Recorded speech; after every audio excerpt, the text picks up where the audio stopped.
Hello and welcome to a very special show that's coming to you from St. Mary's College in Hyderabad. Now, the reason we've chosen Hyderabad as the location for this discussion on ISIS or ISIS is because it wasn't too long ago, about 2 months ago, that there were preemptive arrests from this city. When one thinks of ISIS in India, then a lot of the action of police action has been concentrated towards southern India. And around the same time, in the last session of Parliament, the Ministry of Home Affairs informed Parliament that very few young people were being attracted to ISIS from India. So what really is the truth of ISIS in India? To talk about that on the show, we have local MP Asaduddin Owaisi, who hit headlines with his comments when addressing a public gathering, he said that the ISIS were like the dogs of hell. We also have former DGP of Andhra, MV Krishna Rao, who's going to explain to us the strategy and about why is it that in Andhra Pradesh they run the best de-radicalisation units. And of course, we have the students of St. Mary's to ask questions. To start off, really, I would like to start off with you, Asaduddin Owaisi. When you said that the ISIS was like the dogs of hell, it really hit the headlines. What exactly did you mean, and what were you thinking when you made those comments? Well, the kind of atrocities committed by ISIS in the name of religion of Islam, killing, so far they have killed more than 35,000 people, maimed people, raped women and small children. And that is why that was the appropriate way of defining such an organization. And yes, this is a problem for the whole world and especially for the Muslim community throughout the world. We cannot deny that, but there is a way of I feel, of defeating ISIS, and that is through a cerebral debate from the Muslim community by exposing them through theological arguments that they have no relation whatsoever to Islam. And I'm sure that in the next few months or in a year or so, their military capabilities would be gone. But the ideology of this hatred has to be defeated, and I feel that you have some great scholars in the Western world and in the Arab world who are taking on ISIS, and I'm sure that their efforts will be fruitful. When you heard the government of India, when you heard the Home Affairs Junior Minister make that statement and assert that it wasn't really that much of a problem in India, were you in agreement? Yes, I am in total agreement with that reply, because it's a fact. You have some 23 odd Muslim youths who have gone to Syria and are now fighting with ISIS. Out of the 23, some 6 and 7 have been killed. But out of the 23, nearly 16 or 17 have gone from outside India, not from India. But yes, why should even one Indian, whatever religion he is, should go out and join this terrorist organization?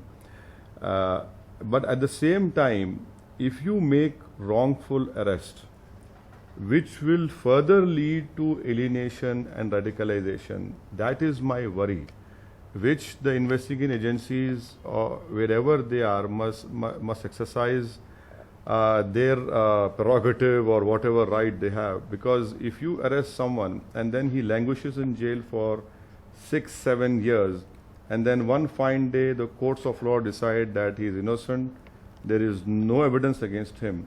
So the biased conduct of the police force is also contributing factor in the radicalization of Muslim youth. Yes, and perhaps it's important to note here that out of the 5 people who were picked up from Hyderabad, all of them denied it. And I think you also hit the headlines for saying that you would be providing legal support to them. Do you want to clarify that? No. See, one must understand that right to legal aid or right to a lawyer for an accused is a fundamental right in our constitution, which no one can take away that fundamental right. Secondly, it is for the courts to decide, and tomorrow if the courts decide that yes, evidence is there and they belong to a terrorist organization, good, they should be punished severely for that. Thirdly, please remember that in Hyderabad, after the bomb in Makkah Masjid, there were 80 odd Muslim youths which were picked up by the local police of Hyderabad, and later on it came to the whole notice of the world that they were tortured, they were kept in illegal custody, and they were not involved. It was Asimanand and company who were involved. The state government, then state government, on our representation stood up in the assembly, then chief minister, and said we apologize. It was the wrong thing to do. Look at the under trials in India. You have 31% of 28% under trials in India are Muslims, and their conviction rate is 16. Yes. So this has to be understood in totality. You can sacrifice me at whatever you stand for, but why did you make that statement? But at the same time, please, and lastly, remember that Sangh Parivar is accusing me of providing a lawyer.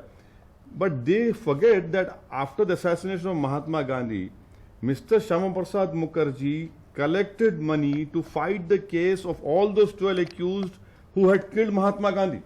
And this was proven in the letter written by Sardar Patel to Shyama Prasad Mukherjee. So they forget history, they want us to forget history. But what I say is that let legal aid be given to them, let a lawyer be there. Otherwise, this whole trial would be a sham. We gave a lawyer to Ajmal Kasab so that the whole world should know that this is our legal system, we did justice. And when he was hanged, everyone agreed that yes, that was the right decision taken by the Indian democracy and the courts of law.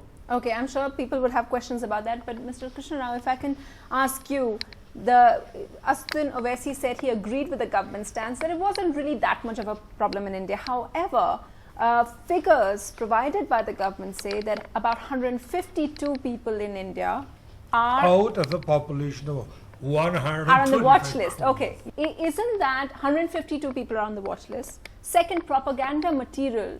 Dabik is already out in Bangla. We saw the Bangladesh attack. A lot of the propaganda material is now out in Hindi. So would you not say that shows that it is a problem? As far as ISIS or ISIL or Daesh is concerned, they are serious.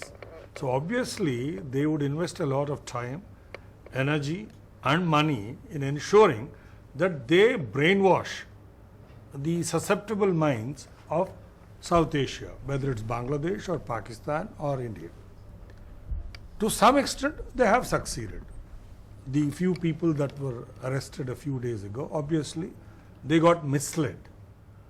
Now, the best way to appreciate the problem is how to prevent in future young minds from getting converted to this kind of an ideology, ostensibly with the sanction of some kind of the scriptures. It has not been said at all anywhere in Quran Sharif, but nevertheless some people, they attribute it.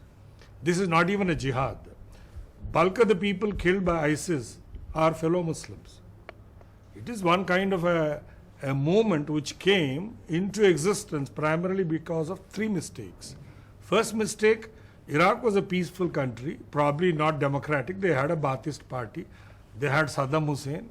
He was happily managing Iraq, and suddenly in the name of a fictitious weapons of mass destruction, a country called USA with no border anywhere, 8,000 miles away from Iraq is their country. They come and invade, they kill him, and there is a vacuum. Even though there is a majority Shia population in Iraq, they were at peace with the Sunnis. Now they prop up some government, it's unable to manage Iraq, and there was a vacuum. And all the people who were in the army of Saddam Hussein, they suddenly found when Abu Bakr al-Baghdadi floated ISIS concept, they joined because he was able to capture a few oil wells, have tremendous access to wealth, and therefore he was paying as much salary as Saddam Hussein did. Second, Al-Qaeda, which was some kind of a balancing factor, in any case created by the same United States, when Osama bin Laden was killed, there was a vacuum. The person who succeeded him, Ayman al-Zawahiri, is not a match for Osama in leadership. Okay. So there was some kind of migration of some people from Al-Qaeda to ISIS or ISIL. Now the third problem is the young minds are radicalized through internet through social media, etc. And ISIS was aware of it, so they got that medium saturated with their propaganda material. So the only thing that can be done now is to what our Asad Bhai did, and that is come out openly and say, how is this Islamic? I wish the same thing was done by Darul Uloom of Deoband, Darul Uloom of Bareilly, and several other. Let me correct you, they have done it. They have issued a fatwa. Bareilly, Deoband. They have done it? Yes. Okay, but Imams across unfortunately, the country the media have- didn't talk about it. They have done it. Imams across the country, and we've covered Belonging as to well, all these schools of thought, everyone has condemned it. And a recent discovery which was made, which was printed in Independent of UK, that a questionnaire was found which was created by ISIS.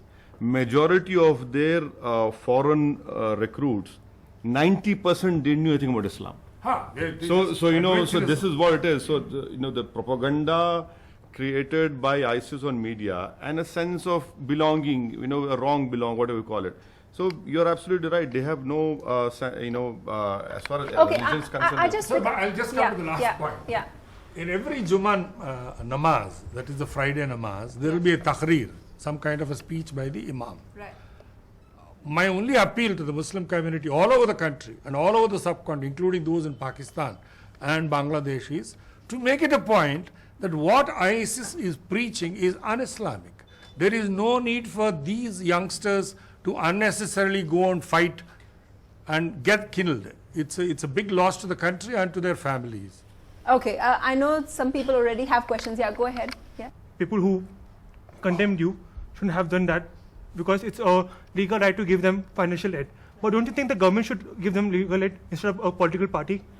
No, so that's what I said in opening remarks. If the legal aid was given by respective state governments, despite in September 2015, Supreme Court saying get rid of all the under trials in the Indian jails who have completed half the offence for which they were charged, the legal aid is not given. And that is why the NCRB data say that the highest number of religious under trials are Muslims. And their conviction is nearly 10% less than what they are. So this shows that the state governments and the government of the day are not providing the legal aid which the respective state government must give. And please understand that what has happened in Malegaon, 5 years boys were in jail, court said, they are exonerated. Look at the example of Akshardham in Gujarat, 11 years people in prison, the court said they are That's exonerated. a fair point, Asaduddin Owaisi, but what he's trying to say is, are you also earning a political point by giving No, I am legal not. aid? I am not. You see, I want them to be convicted if evidence is there. Look at the other side. If evidence is there, please convict them. But you just leave them as some sort of orphans in jail for 6 years, 7 years. Believe me, I have been in jail many times thanks to the police and the respective governments.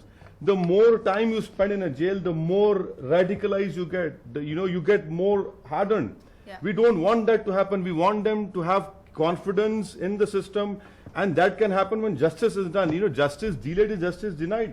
And we have empirical evidence wherein these boys have languished in jail, and after 7 years, when there is no media coverage, they come out. So I had spoken to some of these boys who were brought back from Calcutta and counseled by the police and by their parents. And what they had to tell me was they got carried away by the social media campaign of ISIS. I'm sure I was also in the age of 18 and 25, when you want to conquer the whole world, and they just got carried away.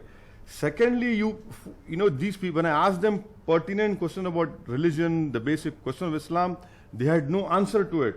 So that is why it is very important that Muslim youth should learn religion from classical Islamic scholars, not from internet. For God's sake, don't learn from internet. Learn it from classical scholars, ask them open questions, and then learn it. Because if you learn Islam from internet and you have so many so-called scholars from ISIS and propagating, they got carried away. That was the main reason which Mr. Krishna Rao rightly pointed out. So when you spoke to these boys, what was the most compelling thing that they found on the internet which made them leave their families and homes and go towards go towards the unknown. Exactly. So what really appealed to them was those images which the ISIS had put on the net, that here we have blasted a Russian helicopter, we have killed so and so army, and this is how we are getting strength from unknown sources, that Allah is helping us. Of course Allah helps us, but the Muslim community has to, the youth especially, have to be explained what is the meaning of jihad. And when is jihad applicable? And the most important jihad is what Prophet Muhammad, peace be upon him, said, jihad akbar, that is to control yourself. And that has to be explained, but these boys were just got carried away, and you have these handlers of ISIS who play all mind games. They give them all these messages that you have to do this, you have to come and then, sacrifice yourself. Look at these cops, people are dying for the cause of justice.